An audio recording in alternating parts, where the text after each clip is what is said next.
Jika orang yang bukan pengikut setia mencoba melakukan tes ini, dia akan mati. Dan orang yang tidak setia tidak akan berani untuk menjalani tes ini.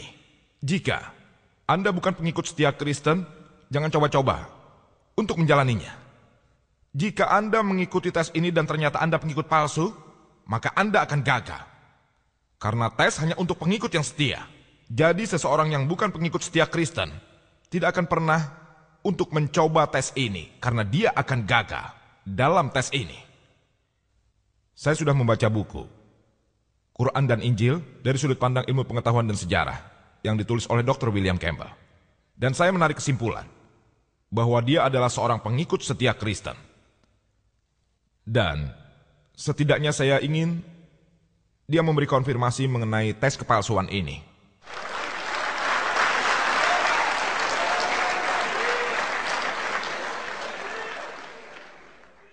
Tolong jangan disalahartikan.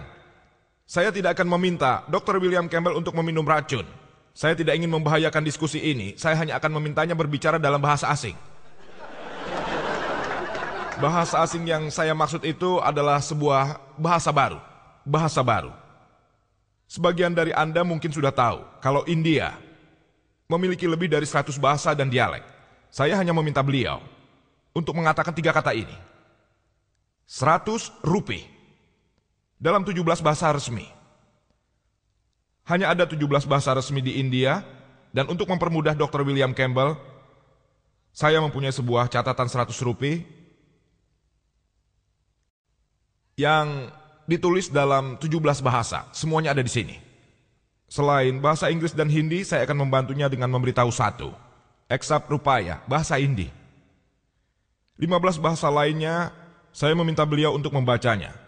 Saya tahu tes ini mengatakan mereka akan berbicara bahasa-bahasa asing dengan sendirinya tanpa bantuan bacaan. Saya ingin membuat tes ini lebih mudah, jadi saya ingin melihat seseorang melewati tes ini.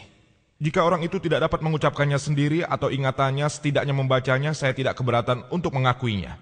Saya ingin meminta pimpinan diskusi memberikan ini pada Dr. William Campbell. Dia dapat menanggapinya. 15 bahasa. Eksap rupaya hanya 3 kata. Apa yang dikatakan Injil tentang hidrologi? Injil mengatakan dalam kitab Kejadian 9, ayat 13-17.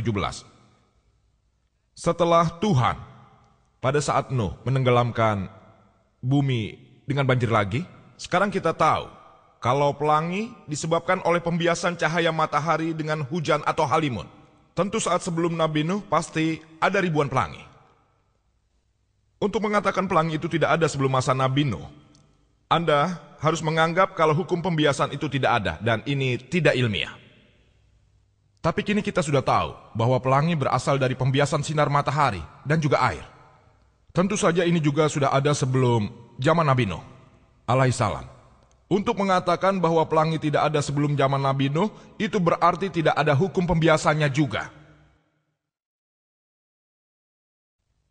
Di bidang kesehatan, Injil mengatakan dalam kitab Imamat ke-14 ayat 49-53 bahwa sebenarnya cara baru untuk membasmi wabah lepra di rumah.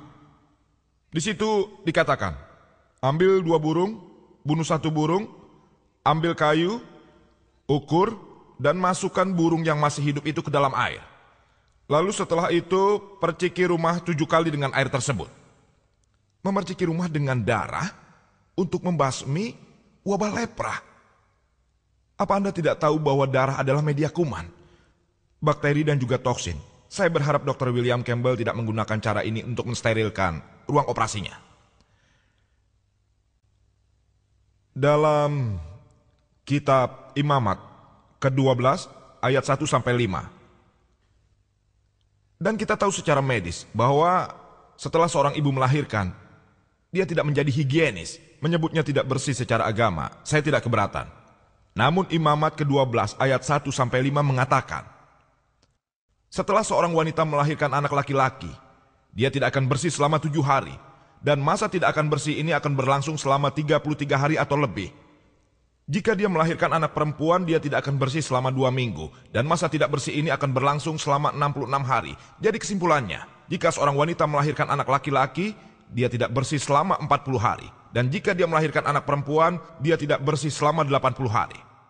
Saya ingin Dr. William Campbell menjelaskannya secara ilmiah. Bagaimana mungkin seorang wanita tetap tidak bersih setelah dia mengalami 2 kali masa menstruasi? Injil juga mempunyai tes yang bagus berkaitan dengan perzinahan. Bagaimana membuktikan seorang wanita telah melakukan perzinahan? Dalam kitab Bilangan, ke-5 ayat 11-31. Di situ dikatakan, pendeta harus mengambil air suci dari suatu tempat, mengambil debu dari lantai, dan meletakkannya ke dalam tempat tersebut sehingga air itu menjadi pahit. Dan setelah mantra dibaca, dia memberikan air itu pada si wanita.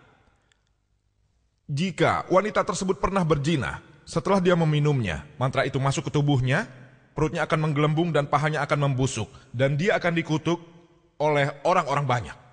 Tapi jika dia tidak pernah berzina, dia tetap akan bersih dan akan melahirkan keturunan. Metode baru untuk mengidentifikasi apakah si wanita pernah berzina atau tidak. Saat ini di dunia, ada ribuan kasus yang tertunda di seluruh belahan dunia. Pengadilan hukum yang berbeda hanya berpedoman pada asumsi seseorang tanpa bukti kalau wanita telah melakukan berzina.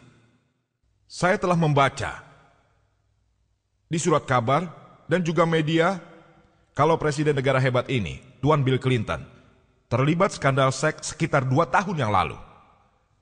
Saya penasaran, mengapa pengadilan Amerika tidak menggunakan tes air pahit ini untuk membuktikan skandal presidennya?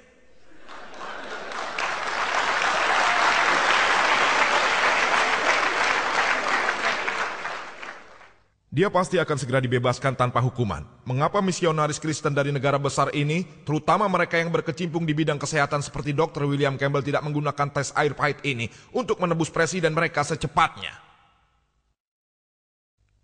Matematika adalah cabang ilmu pengetahuan yang sangat dekat dengan IPA yang dapat membuktikan untuk memecahkan masalah ini dan sebagainya.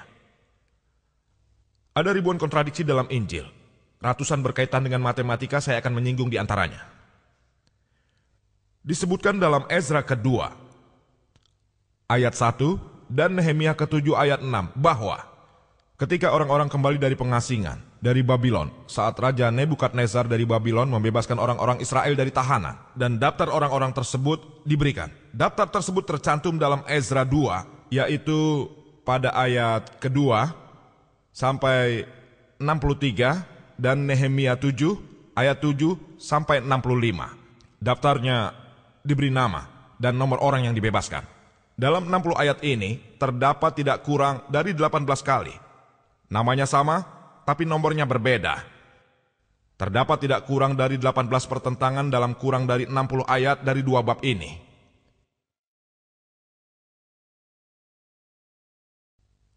Ini adalah daftarnya. Saya tidak punya cukup waktu untuk membacakannya. Ada tidak kurang dari 18 kontradiksi yang berbeda dalam kurang dari 16 ayat. Lebih lanjut, dijelaskan dalam Ezra kedua, ayat 64. Total jamaah jika Anda tambahkan mencapai 42.360. Dan jika Anda menghitung Nehemia bab 7, ayat 66, jumlahnya akan sama, yaitu 42.360. Namun, jika Anda menghitung semua ayat ini, yang juga merupakan PR saya, ini daftar Ezra, dan ini daftar Nehemia. Ezra bab 2 dan Nehemia bab 7. Ini merupakan pekerjaan rumah untuk saya. Pada Ezra bab 2, tidak mencapai 42.360, tapi hanya 29.818. Dan jika Anda menghitung Nehemia bab 7, bahkan tidak mencapai 42.360, hanya 31.089.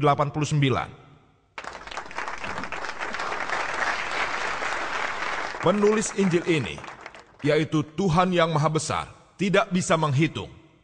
Tapi jika Anda tanyakan ini pada seorang lulusan SD pun akan dapat menjawabnya dengan benar. Anda dapat menjumlahkan 60-an ayat ini dengan mudah. Tuhan yang maha besar tidak mengerti penjumlahan. Nauzubillah. Tapi jika